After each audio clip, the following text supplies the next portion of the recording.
Shalom Bapak Ibu yang terkasih dalam Tuhan. Kali ini saya akan membawa kita untuk melihat, menakar ya kasih setia, kebaikan Tuhan dalam hidup kami sekeluarga. Karena di balik semua ini ada sebuah kisah ya tentang yang memberikan inspirasi saya, inspiration behind the skin, yang menunjukkan bagaimana adanya kebaikan Tuhan yang luar biasa. Pada tanggal 23 Oktober tahun 2022, setahun yang lalu, dan sekarang kemarin di 23 Oktober saya membuat video ini untuk merenungkan kembali betapa besar kasih setia Tuhan melalui apa yang kami hadapi. Anak kami, Anggi, mengalami sebuah kecelakaan dan luar biasa ya, walaupun dia harus mengalami perdarahan di otak, tetapi semua bisa berlangsung dengan baik. Dan akhirnya 2 kali operasi. Operasi pertama kami harus 1 bulan di rumah sakit. Operasi kedua lagi 1 mingguan di rumah sakit setelah 1 bulan setelah operasi pertama. Nah, setelah itu dia pulih dengan luar biasa. 1 bulan di rumah sakit, kemudian dia pulang ke rumah sekitar 1 bulan kemudian di operasi kedua. Setelah itu dia pulih, hanya dalam 3 bulan dia sudah bisa ke kantor. Itu satu perubahan, satu kemajuan yang sungguh luar biasa. Dan sekarang dia bisa melayani dan bisa bersama-sama dengan teman-temannya. Itu merupakan ungkapan syukur setelah kami melalui selama setahun ini. Dan saya ingin membagi bagaimana rasa bersyukurnya saya dengan keluarga di dalam hal ini. Nah, untuk itu saya mengajak kita untuk merenungkan bagian firman Tuhan yang diambil dari Mazmur 103 ayatnya yang kedua. Kalau kita biasa membaca, pujilah Tuhan, hai jiwaku, dan jangan melupakan kebaikannya. Saya mengambil dari frasa bahasa Ibrani-nya dengan dikatakan seperti ini. Baraki nafsi et Adonai, ve'al tiskehi kol gemulam. Ya, dimana kita bicara tentang baraki, itu artinya pujilah ya, itu bisa dikatakan sebagai tunios, bless ya, pujian penyembahan. Orang kalau bilang baraki itu seperti orang berlutut menyembah ya, kita memuji dia, menyembah dia dari kedalaman hati manusia yang takluk akan Tuhan. Saya mau membawa kita untuk melihat bagaimana Tuhan begitu luar biasa sehingga kita takluk dan kita mengangkat pujian penyembahan bagi Dia. Itu yang dikatakan pujilah Tuhan ya, hai jiwaku, nepsi ya, jiwaku. Nah, itu di dalam gramatikalnya dikatakan tentang pil imperatif, yang artinya pil itu adalah intensif ya, sangat-sangat harus memuji Tuhan terus menerus. Dan itu imperatif, itu merupakan sebuah perintah. Jadi dalam kehidupan kita, ketika kita mengalami sesuatu, ada perintah untuk memuji Tuhan. Tunios artinya untuk bertekuk lutut di hadapan Tuhan dan menyembah Dia, melihat akan segala sesuatu yang Dia perbuat dalam kehidupan kita. Ajak jiwa kita untuk mengangkat pujian ya kepada Tuhan. Ya, itu yang saya ingin kita merenungkan. Yang kedua adalah bicara tentang to forget atau melupakan, dalam pengertian karena ada kata di depan, kata veal. Kata veal itu adalah and not ya, dan jangan ya, dan jangan artinya apa? Dan jangan tiskehi, jangan sampai kita itu melupakan atau forget, jangan melupakan akan kebaikan Tuhan. Kata forget ini adalah verb kal imperfect, artinya apa?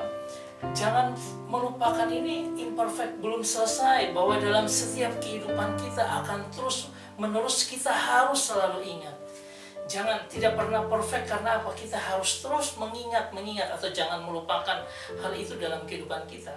Karena akan bertaburan banyak kebaikan Tuhan yang akan terjadi dalam hidup kita. Sehingga ketika bicara tentang kebaikan yang dimaksud di sini, dalam bahasa Indonesia dikatakan kebaikan, itu sebenarnya bicara tentang kol gemulam. Artinya apa?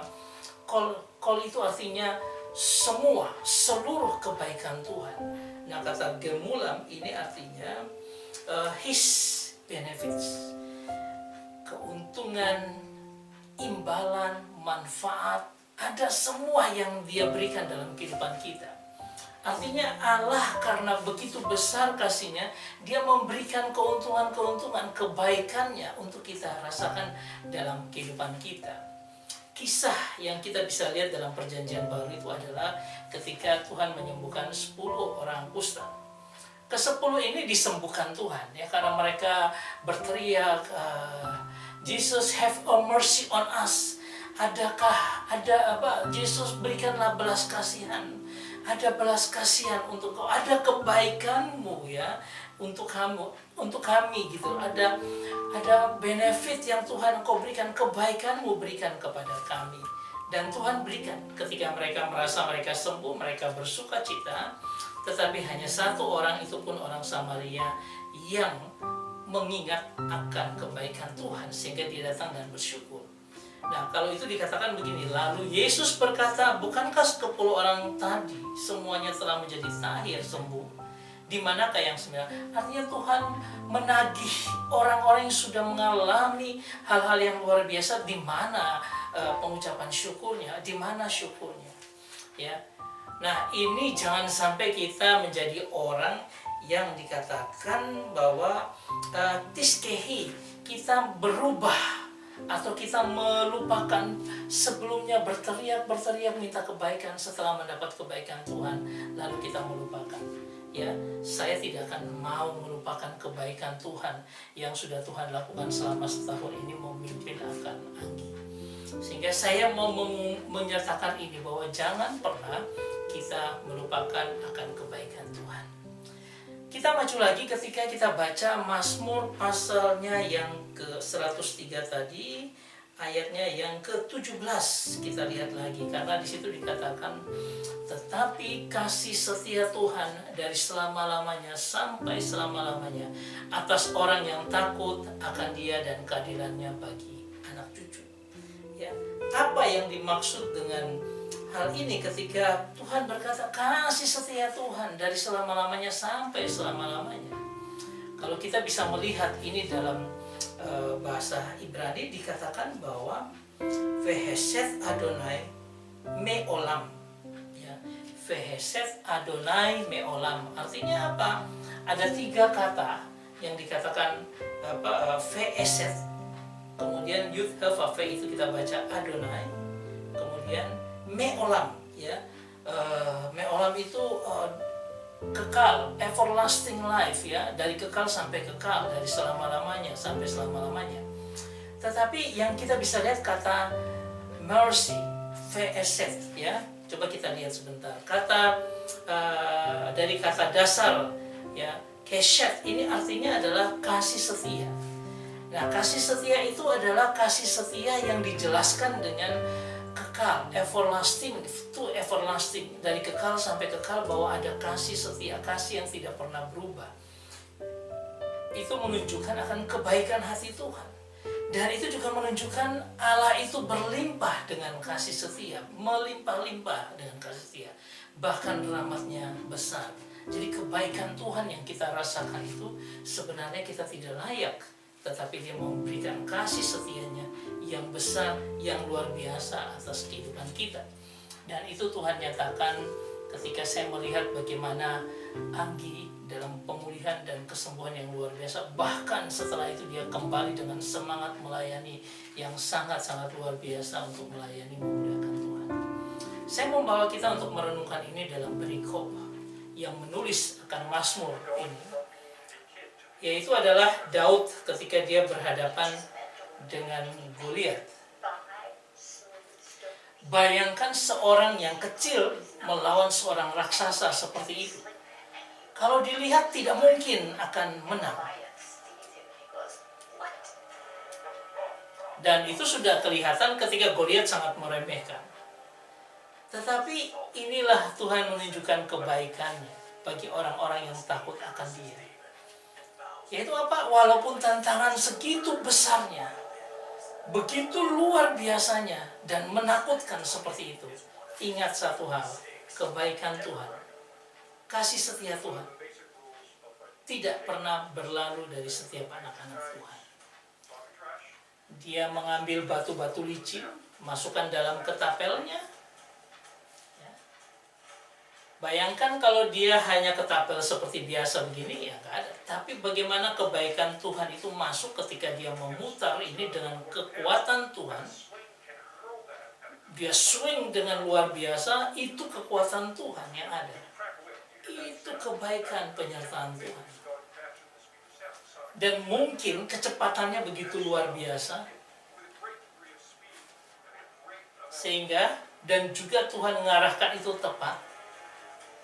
Sehingga hanya dengan satu batu, raksasa itu runtuh. Dan ini merupakan refleksi kita. Bagaimana kalau kebaikan Tuhan itu berjajar berbaris ada dalam kehidupan kita, karena kita anak-anak yang takut akan Tuhan. Mengapa kita akhirnya takut dengan hidup ini? Kalau kebaikan Tuhan itu senantiasa ada dalam kehidupan kita. Ketika saya mengalami itu, saya tidak melihat apa-apa ke depan, tapi saya tetap berharap ada kebaikan Tuhan. Dan pemulihan-pemulihan yang terjadi setahun yang lalu itu luar biasa kebaikan Tuhan ketika kami hanya bisa berharap akan Tuhan. Saya berharap ini menjadi berkat juga dalam kehidupan Bapak Ibu Saudara sekalian, sehingga kita tidak akan takut menghadapi apapun yang ada di depan, karena Tuhan sudah menyiapkan kebaikan Tuhan seluruh hidup kita sampai kekal selama-lamanya. Tuhan memberkati kita semua. Amin.